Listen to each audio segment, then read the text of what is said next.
रविवार की सुबह 6 बजे अलार्म की आवाज़ ने मेरी नींद खोल दी। मेरा पार्क में घूमने जाने का मन तो नहीं था, पर मानसी और वंदना के स्वास्थ्य को बेहतर बनाने के मजबूत इरादे ने मुझे बिस्तर छोड़ने की प्रेरणा दी। करीब 4 महीने पहले वंदना के पति रोहित से मेरा परिचय एक पार्टी में हुआ था। वह बंदा ऐसा हंसमुख और जिंदा दिल निकला कि उसी दिन से हम अच्छे दोस्त बन गए थे। जल्द ही मानसी और वंदना भी अच्छी सहेलियां बन गई। फिर हमारा एक दूसरे के घर आना जाना बढ़ता चला गया। करीब 2 हफ्ते पहले रोहित को अपने एक सहयोगी दोस्त की बारात में शामिल होकर देहरादून जाना था। तबीयत ढीली होने के कारण वंदना साथ नहीं जा रही थी। मोहित, तुम मेरे साथ चलो, हम एक दिन के लिए मंसूरी भी घूमने चलेंगे। सारा खर्चा मैं करूँगा। यह लालच दे उसने मुझसे साथ चलने की हाँ भरवा ली थी। घूमने के लिए अकेले उसके साथ घर से बाहर निकलकर मुझे पता लगा कि वह एक खास तरह की मौज मस्ती का शौकीन भी है। दिल्ली से बारात की बस चलने के लिए थोड़ी देर बाद ही मैंने नोट कर लिया था कि निशा नाम की एक स्मार्ट व सुंदर लड़की के साथ उसकी दोस्ती कुछ ज़रूरत से ज़्यादा गहरी है। वे दोनों एक ही ऑफिस में काम करते थे। इस निशा के साथ तुम्हारा चक्कर चल रहा है ना? रास्ते में एक जगह चाय पीते हुए मैंने उसे एक तरफ ले जाकर पूछा। मैं तुम्हें सच बात तभी बताऊंगा जब वापस जाकर तुम वंदना से मेरी शिकायत नहीं लगाओगी। उसने मेरी पीठ पर दोस्ताना अंदाज में एक ढोल जमाकर जवाब दिया। तुम्हारा सिगरेट मेरे पास सदा सेफ रहेगा। मैं भी शरारती अंदाज में मुस्कुराया। Thank you. आजकल इस शहंशाह की खिदमत यह निशा नाम की कनीज ही कर रही है। तुम्हारा भी इसकी सहेली के साथ चक्कर चलवाऊं? अरे नहीं, ऐसे चक्कर चलाने में मेरी कोई दिलचस्पी नहीं है, मैंने घबराकर जवाब दिया। चक्कर मत चलाना, पर हंस बोल तो लो। उस रूपसी के साथ शरारती अंदाज में मेरी कमर पर एक और ढोल जमाने के बाद वह निशा और उसकी सहेली की तरफ चला गया था। निशा की सहेली शिखा ज़्यादा सुंदर तो नहीं थी, पर उसमें गजब की सेक्स अपील थी। यात्रा के दौरान वह बहुत जल्दी खुलकर मेरी दोस्त बन गई, तो मैं बारात में शामिल होने का मेरा मज़ा कई गुना बढ़ गया। अगले दिन सुबह बारात के साथ वापस न लौटकर हम दोनों टैक्सी से मंसूरी पहुंच गए। जिस होटल में हम रुके वहाँ निशा और शिखा को पहले से ही मौजूद देखकर मैं बहुत हैरान हो उठा। इन दोनों के साथ मंसूरी में घूमने का मज़ा ही कुछ और होगा, ऐसा कहकर रोहित ने मेरे सामने पहली बार निशा को अपनी बाहों में भरा। दोस्तों की सोच और व्यवहार का हमारे ऊपर बहुत ही प्रभाव पड़ता है। अपनी पत्नी मानसी को धोखा देकर कभी किसी और लड़की के साथ चक्कर चलाने का विचार मेरे मन में नहीं आया था।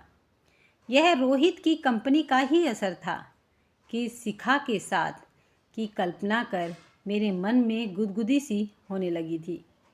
हम दिन भर उन दोनों साथ मंसूरी में घूमे।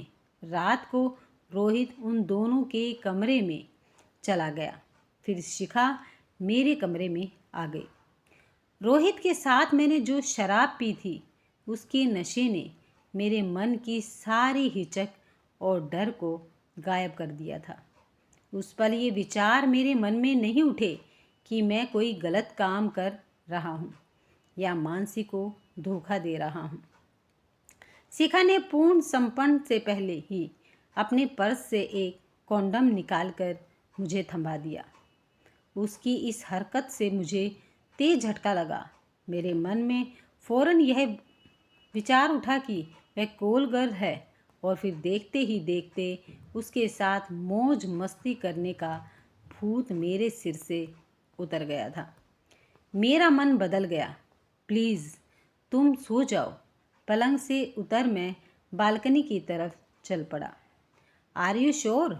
वह मुझे विचित्र सी नज़रों से देख रही थी। बिल्कुल। सुबह रोहित से किसी तरह की शिकायत तो नहीं करोगे? अरे नहीं, वैसे मन न माने तो मुझे कभी भी उठा लेना। श्योर। पैसे वापस मांगने का झंझट तो नहीं खड़ा करोगे? नहीं। उसकी प्रोफेशनल कॉल गर्ल होने के बारे में मेरा अंदाज़ा सही निकला। अगली सुबह मेरी प्रार्थना पर शिखा हमारे बीच यौन संबंध न बनने की बात रोहित व निशा को कभी न बताने के लिए राजी हो गई थी। सुबह उठकर रोहित ने आंखों में शरारती चमक भरकर मुझसे पूछा, कैसा मज़ा आया मेरे यार? मंसूरी से पूरी तरह तृप्त होकर चल रहा है ना? बिल्कुल, मैंने कुछ शर्माते हुए जवाब दिया तो उसके ऊपर हंसी का दौरा ही पड़ गया। अपना इस मामले में नज़रिया बिल्कुल साफ है दोस्त। महीने में 1-2 बार मुंह का स्वाद बदल लो तो पत्नी से ऊब नहीं होती है। तुम ठीक कह रहे हो गुरुदेव। चेले, एक बात साफ कह देता हूँ, अगली बार ऐसी ट्रीट तुम्हारी तरफ से रहेगी। श्योर। पर क्या? मुझे इस रास्ते पर नहीं चलना हो तो तुम नाराज़ तो नहीं हो जाओगे ना? अब तो तुम्हारे मुंह खून लग गया है। तुम मेरे साथ मौज मस्ती करने निकला ही करोगे। अपने इस मजाक पर उसका ठहाका लगाकर हंसना मुझे अच्छा नहीं लगा। हम दोनों वापस दिल्ली आए तो पाया कि वंदना की तबीयत ज़्यादा बिगड़ गई थी। खांसी बुखार अभी भी था। रात से पेट में भी दर्द होने के कारण बहुत कमज़ोरी महसूस हो रही थी। अपने रोग के लक्षण बताते हुए वंदना की आवाज़ बहुत कमज़ोर लग रही थी। तुमने ज़रूर कुछ गड़बड़ का खा लिया होगा, रोहित ने उसका माथा चूमते हुए कहा। आप मेरी खराब तबीयत को हल्के में ले रहे हो। आपको मेरी चिंता है भी या नहीं? कहते कहते वंदना रो पड़ी। मैं आराम करने से पहले तुम्हें डॉक्टर को दिखा लाता हूँ। रोहित का यह आदर्श पति वाला बदला रूप देखकर मैंने मन ही मन उसके कुशल अभिनय की दाद दी। वंदना की तबीयत सप्ताह भर के इलाज के बाद भी नहीं सुधरी तो मैं उन दोनों को अपने इलाके के नामी डॉक्टर उमेश के पास ले गया। डॉक्टर उमेश ने वंदना की जांच करने के बाद कुछ टेस्ट लिखे और फिर गंभीर लहजे में रोहित से बोले, HIV का टेस्ट आपको भी कराना पड़ेगा। डॉक्टर की बात सुनकर वंदना ने जिस डर, गुस्से व नफरत के मिले जुले भाव आंखों में लाकर रोहित को घूरा था, उस रोंगटे खड़े करने वाले दृश्य को मैं ज़िंदगी भर नहीं भूल सकूंगा। मैं तो डॉक्टर की बात सुनकर मन ही मन बहुत बुरी तरह से डर गया था। मैंने उसी रात मन ही मन कभी न भटकने का वादा खुद से कर लिया। क्षणिक मौज मस्ती के लिए अपनी व अपनों की जान को दांव पर लगाकर कहाँ की समझदारी हुई। रोहित और वंदना दोनों की HIV की रिपोर्ट नेगेटिव आई थी। इस कारण उनके 3 साल के बेटे राहुल की HIV जांच नहीं करानी पड़ेगी। वंदना के लगातार चल रहे बुखार खांसी का कारण उसे TB हो जाना था। अंदाज़ा यह लगाया गया कि यह बीमारी उसे अपने ससुर जी से मिली थी, जिनका देहांत कुछ महीने पहले ही हुआ था। यह देखकर मुझे बहुत ही अफसोस होता है कि रोहित ने पूरे घटनाक्रम से कोई सीख नहीं ली। कई बार शादी के बाद पति पत्नी के रिश्ते बहुत ज़्यादा मजबूत नहीं होते, पर रोहित यह समझने को तैयार नहीं कि कोलगर से संबंध बनाकर अपनी व अपने जीवन साथी की ज़िंदगी को दांव पर लगाना बहुत ही खतरनाक है। आजकल वंदना से उसका बहुत ही झगड़ा होता है।